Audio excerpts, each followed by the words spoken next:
Hi everyone, welcome to my channel learning with Prachi. आज हम पढ़ेंगे क्लास 12 फिजिकल एजुकेशन की यूनिट 2। उससे पहले अगर आपने मेरे चैनल को सब्सक्राइब नहीं किया है तो please subscribe to my channel and अगर आपको ये वीडियो समझ में आए, अच्छी लगे तो you can like this video. तो सेकेंड पार्ट में पहले हम पढ़ेंगे मिनार्क। मिनार्क क्या होता है? It is the first menstrual cycle of a girl. तो अगर आपको ऑब्जेक्टिव में क्वेश्चन आता है कि व्हाट इज़ मिनार्क, तो पहला पीरियड जो एक लड़की को आता है उसे मिनार्क कहा जाता है। रिप्रोडक्टिव फेज क्या होते हैं विमेन के? 11 to 12 या 13 ईयर्स में उसे पहला पीरियड आता है। 12 to 50 ईयर्स में जो विमेन है वो चाइल्ड बेयर कर सकती हैं एंड मेनोपॉज होता है 50 ईयर्स एंड अबव, जब पीरियड्स आना बंद हो जाते हैं and the child bearing age is over.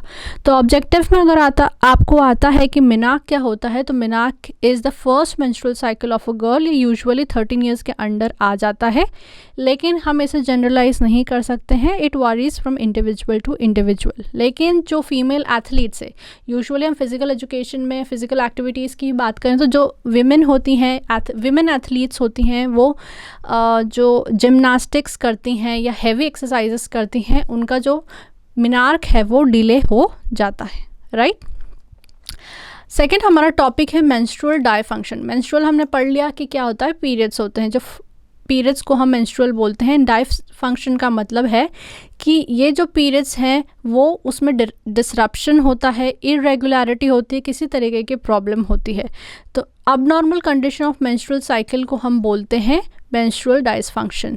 तो यूजुअली जो पीरियड्स होते हैं वो कितने दिन के होते हैं? 28 डेज़ की ये साइकिल होती है। हर 28 डेज़ में पीरियड्स आते हैं एंड उसमें क्या होता है, shedding of the lining of the uterus that occurs regularly in women from menarche to menopause. तो अभी हमने पढ़ा था कि मिनार्क क्या है, the first menstrual cycle of the first menstruation of a girl is menarche, right. अभी हमने पढ़ा था कि यहाँ पे जो फर्स्ट मेंस्ट्रुअल साइकिल होती है लड़की की, उसे मिनार्क कहा जाता है एंड मेनोपॉज तक वो होता है। मेनोपॉज के बाद जो मेंस्ट्रुअल साइकिल है वो बंद हो जाती है। तो मेंस्ट्रुअल साइकिल यूजुअली 28 डेज़ की होती है, राइट। इसमें क्या होता है, shedding of the lining of the uterus की जो लाइनिंग है वो शेड होती है। और ये जो साइकिल है या ये जो मेंस्ट्रुअल साइकिल होती है लड़कियों की, वो जब तक उन्हें मेनोपॉज नहीं आ जाता, मिनार्क से लेकर मेनोपॉज तक चलती है, राइट। लेकिन जब इस पीरियड्स वाली साइकिल में या इस मेंस्ट्रुअल साइकिल में डिसफंक्शन हो जाता है, डिसरप्शन हो जाता है, अब नॉर्मल ब्लीडिंग होती है, तो उसे मेंस्ट्रुअल डायफंक्शन कहते हैं।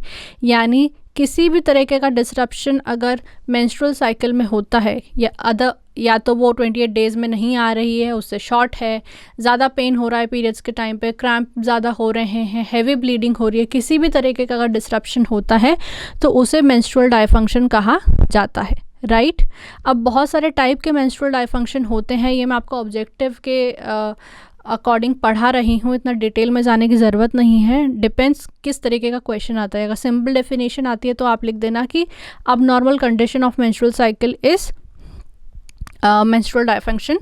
एंड उसके बहुत सारे टाइप होते हैं। प्री मेंस्ट्रुअल सिंड्रोम, यानी कि मेंस्ट्रुअल आने के पहले जो सिम्टम्स होते हैं वो होता है प्री मेंस्ट्रुअल सिंड्रोम। फिर होता है एमेनोरिया, जिसको हम फीमेल एथलीट्स ट्रायड में बहुत डिटेल में पढ़ने वाले हैं। Oligomenorrhoea, polymenorrhoea, post menopausal bleeding, menorrhagia and dysmenorrhoea. इसको हम बस जनरल एक बार देख लेते हैं कि ये सारी चीज़ें क्या होती है।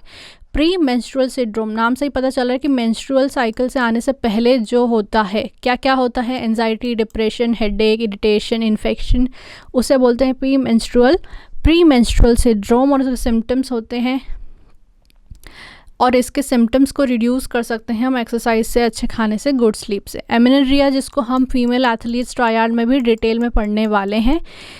एमेनोरिया को वैसे हम बोलते हैं मिस्ड पीरियड्स, जब पीरियड्स नहीं आते हैं तो उसे एमेनोरिया कहते हैं। एमेनोरिया जो होता है वो 2 टाइप का होता है, प्राइमरी और सेकेंडरी। प्राइमरी का मतलब है जो प्यूबर्टी एज में पीरियड्स नहीं आते हैं, मेंस्ट्रुअल साइकिल स्टार्ट नहीं होती है, तो उसको प्राइमरी एमेनोरिया कहते हैं। एंड सेकेंडरी एमेनोरिया का मतलब है कि जो पीरियड्स है वो लंबे समय तक, या तो बहुत महीनों तक या तो बहुत सालों तक नहीं आते हैं, तब सेकेंडरी एमेनोरिया होता है। बेसिकली ये एथलीट्स को होता है, जो फीमेल एथलीट्स होती हैं वो बहुत हैवी एक्सरसाइजेस करती हैं, डाइट प्रॉपर अगर नहीं लेती हैं, या उन्हें किसी तरीके की दिक्कत है जिसके कारण उन्हें पीरियड्स मिस हो रहे हैं, तो उसे सेकेंडरी एमेनोरिया कहा जाएगा।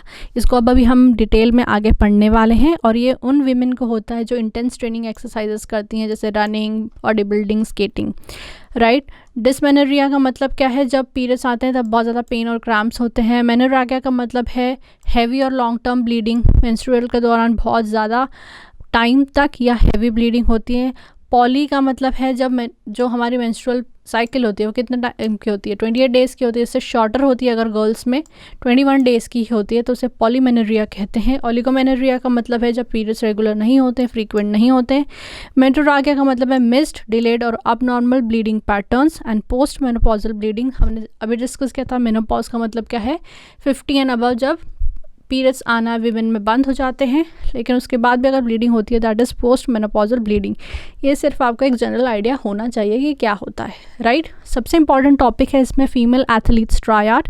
ट्रायड का मतलब क्या है, 3 चीज़ें, क्या क्या, डिसऑर्डर्ड ईटिंग, एमेनोरिया, ऑस्टियोपोरोसिस। अब पहले ये समझ लो कि फीमेल एथलीट्स ट्रायड होता क्या है। अभी हमने देखा कि मेनार्क क्या होता है, फर्स्ट पीरियड जो आता है या फर्स्ट मेंस्ट्रुअल साइकिल जो होती है लड़कियों की उसे मेनार्क कहा जाता है। मेंस्ट्रुअल हमने अभी देखा कि 28 डेज़ की साइकिल होती है ना। लेकिन डायफंक्शन में हमने पढ़ा कि अगर इस पीरियड्स में ये जो हर मंथ पीरियड्स आते हैं जो 28 डेज़ की साइकिल होती है, इसमें किसी भी तरीके का डिस्ट्रप्शन होता है, चाहे साइकिल छोटी हो या ब्लीडिंग ज़्यादा हो रही हो, क्रैम्पिंग ज़्यादा हो रही है, तो उसे मेंस्ट्रुअल डायफंक्शन कहते हैं। अब फीमेल एथलीट्स जो होते हैं उन्हें ये 3 तरीके की प्रॉब्लम होती है which is a inter relationship of menstrual dysfunction, that is osteoporosis यानी बोन मिनरल डिसऑर्डर। उनकी हड्डियां हैं जो वो कमज़ोर हो जाती है, उसमें पोर्स हो जाते हैं क्योंकि उसमें मिनरल की कमी हो जाती है। सेकेंडरी एमेनोरिया, अभी जैसा कि हमने पढ़ा कि amenorrhea is what, missed periods. And secondary amenorrhea मतलब मंथ्स या फिर ईयर्स तक जब साइकिल रेगुलर नहीं होती है, पीरियड्स नहीं आते हैं, right. Secondary amenorrhea is what, जब मंथ्स या फिर ईयर्स तक पीरियड्स नहीं आते हैं due to heavy exercising and various other factors. Eating disorder का मतलब है, अभी हम आगे पढ़ेंगे कि इसमें 2 टाइप होते हैं। तो eating disorder is a part of female athletes triad. तो female athletes triad is what, it is a inter relationship of menstrual dysfunction, यानी कि पीरियड्स जो है उसमें डिस्ट्रप्शन होता है 3 चीज़ों के कारण, ऑस्टियोपोरोसिस के कारण, सेकेंडरी एमेनोरिया के कारण या फिर ईटिंग डिसऑर्डर के कारण। अब ये अपेरेंट हुआ था 1990 में एंड 1997 में American college of sports medicine ने एक रिपोर्ट बनाई थी फीमेल एथलीट्स ट्रायड पे। और फीमेल एथलीट्स ट्रायड के कारण जो फीमेल एथलीट्स की परफॉर्मेंसेस हैं उसमें हमें डिमिनिश उनकी हो जाती है फिज़िकल परफॉर्मेंस, यानी कि उनकी जो भी परफॉर्मेंस होती है उनके फिज़िकल एक्टिविटीज़ में, उनके परफॉर्मेंस में वो उसमें कमी आ जाती है।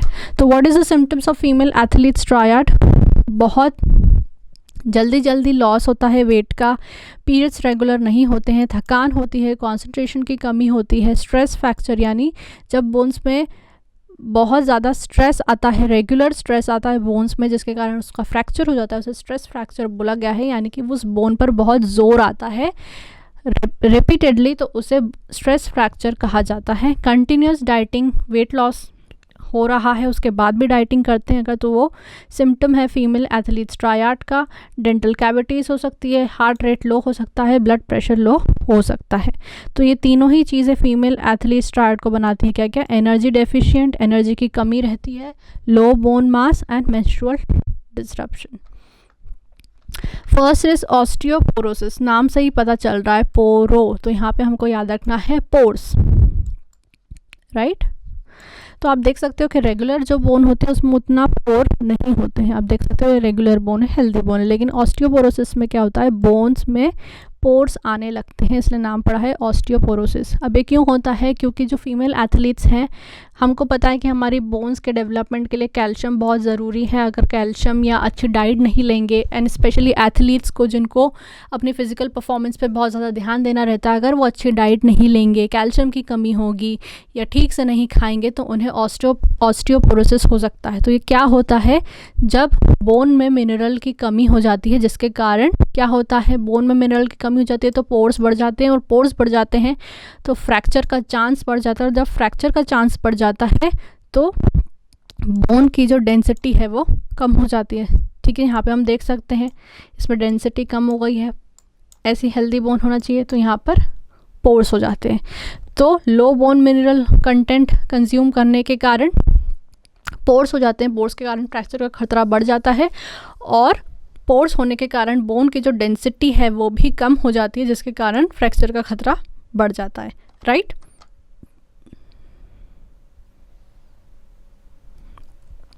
Next is symptoms of osteoporosis. तो अभी हमने देखा कि नॉर्मल बोन ऐसी है और ऑस्टियोपोरोसिस की बोन ऐसी होती है। इसका कारण क्या होता है? बेसिकली रीढ़ की हड्डी में इसे देख सकते हैं हम, फ्रैक्चर ऑफ स्पाइन एंड दस कॉजेस बैक पेन, राइट।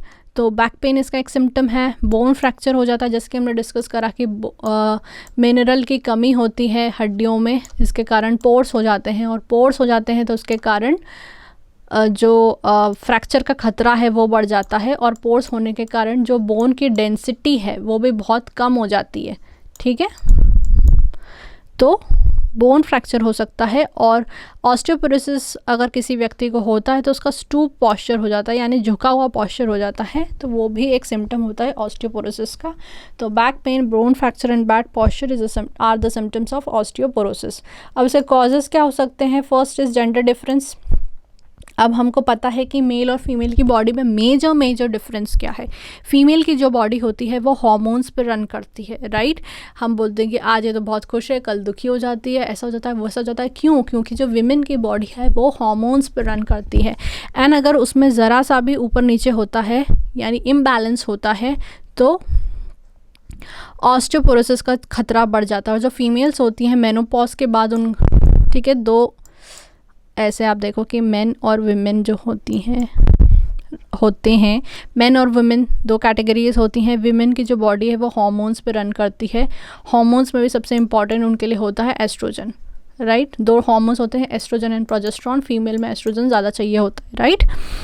अब मेनोपॉज जब आता है 50 ईयर्स एंड अबव, जैसा कि हमने डिस्कस करा था, 50 ईयर्स एंड अबव के बाद जो पीरियड्स है वो बंद हो जाते हैं, एंड उसी टाइम पे पीरियड्स ना आने पर जो मेनोपॉज साइकिल स्टार्ट होती है तब एस्ट्रोजन की कमी हो जाती है, उसके कारण ऑस्टियोपोरोसिस का खतरा बढ़ जाता है, राइट। थायराइड प्रॉब्लम्स, अगर इम्बैलेंस है थायराइड हार्मोन का तो भी